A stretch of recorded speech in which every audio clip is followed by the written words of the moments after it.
vídeo de hoje eu vou falar sobre os primeiros cuidados com a criança falciforme, né? Ou talvez os principais cuidados com a criança falciforme. Eu posso listar, não em ordem de prioridade, mas vou listar aqui. A primeira preocupação que o pai ou mãe da criança falciforme deve ter é com as mudanças bruscas de temperatura.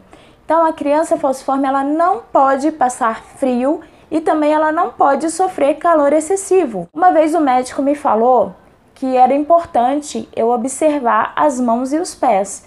Isso porque o corpo humano costuma começar a perder calor pelas extremidades. Então, se você está com seu bebê, não sabe se ele está sentindo frio, por exemplo, agora no outono, esse outono não, que até tem feito muito calor, né? Tem até estranhado, mas geralmente no outono era onde eu tinha muita dúvida. Se eu colocava roupa de frio, se eu não colocava, se eu deixava... Eu tinha dúvidas. Então eu comecei a sempre tocar as mãos e os pés do bebê para saber se eu deixava ele com uma roupa um pouco mais leve ou se eu agasalhava. Uma coisa que não sai da minha bolsa são blusas de frio, gente.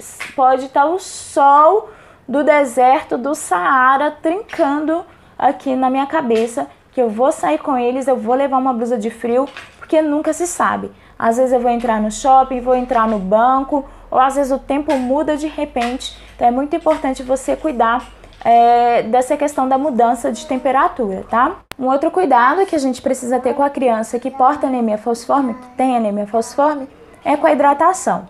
É extremamente importante que a pessoa com anemia falciforme esteja hidratada.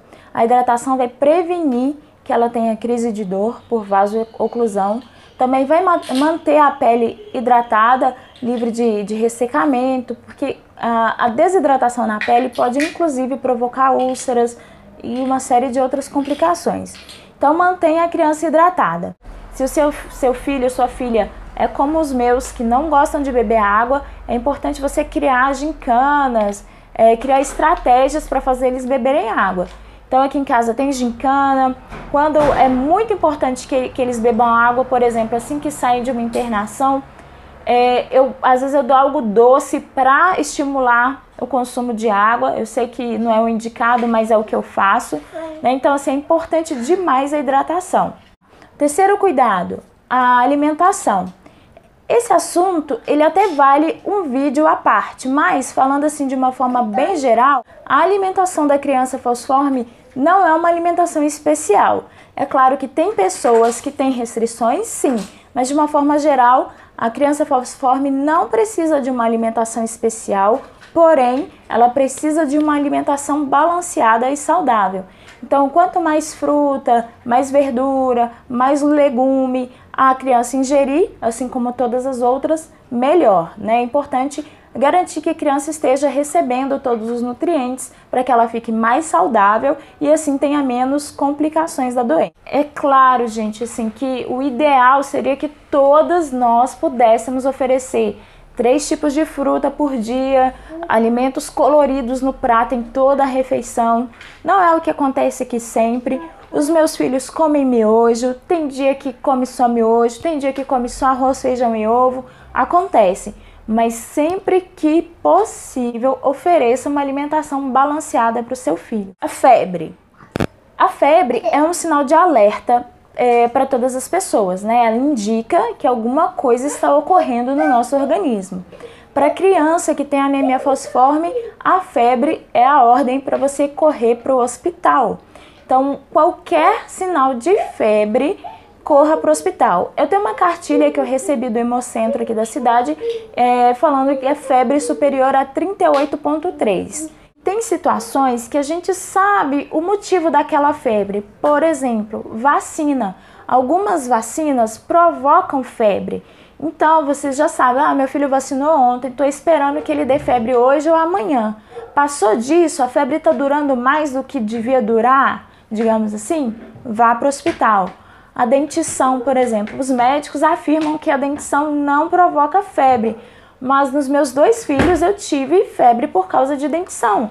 Então eu soube identificar. Vou falar agora da coisa onde eu mais tinha dúvida, que é como eu vou saber se meu filho tão pequeno está tendo uma crise de dor? Como que eu vou conseguir identificar isso?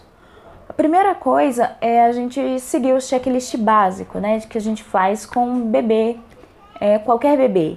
Vou identificar se ele está com fome, se ele está com frio e se não é gases, se não são gases, né? Os bebês, como não sabem falar, eles sempre vão se manifestar algum incômodo chorando.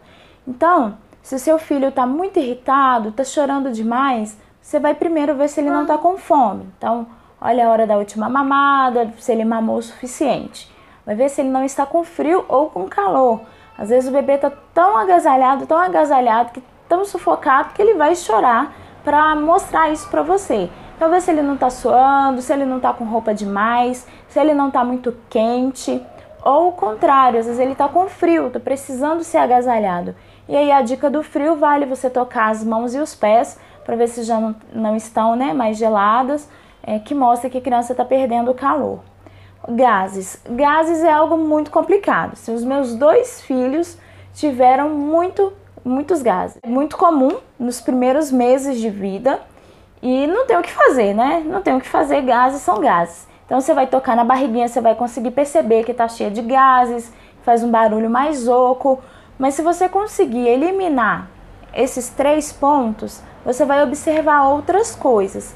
Por exemplo, se a mão ou o pé do bebê, ou não apenas a mão e o pé, mas às vezes um dedo ou 2, enfim, se não estão inchados. Os bebês menorzinhos costumam sofrer com síndrome mão-pé, que é um inchaço doloroso desses membros, né? Então, às vezes, pode acontecer de estar inchado, estar mais vermelhinho. Então, se você identificar isso, você já sabe que você tem que ir para o hospital. Outra coisa, outro sinal, a barriga. Tocar a barriga do seu bebê para perceber se ela não está mais dura, né? Mais enrijecida, para verificar o tamanho do baço. É importante que você peça a sua médica ou seu médico para te ensinar a palpar o baço do bebê. Eu deixei um vídeo aqui no canal sobre o sequestro esplênico, onde eu mostro como que eu faço a palpação do baço dos meus meninos, mas é importante você pedir para o seu médico para te ajudar a sentir direitinho, para quando acontecer do seu bebê estar choroso, você conseguir tocar e perceber se o baço dele está aumentado ou não. Eu esqueci de mencionar, é muito importante você observar também o sono. Cuidado com o sono excessivo. Os bebezinhos, gente, dormem. Tem bebê que dorme os primeiros dias de vida, dorme até 18 horas por dia, 20 horas por dia. Mas é importante você perceber o seu filho. Como que é o seu filho normalmente? Ele costuma dormir muito ou ele dorme pouco? Ele dorme à tarde? Ele não dorme? Porque se você perceber em algum momento que o seu filho está dormindo mais do que o normal, é um sinal de alerta. Então, também é necessário que você procure um médico, tá? Então, observe seu filho, saiba qual é o padrão dele e fique atenta com o sono excessivo. Concluindo, um cuidado extremamente importante é você manter a vacinação em dia, né? Mantenha o cartão de vacina do seu filho atualizado, não falte às consultas de forma alguma.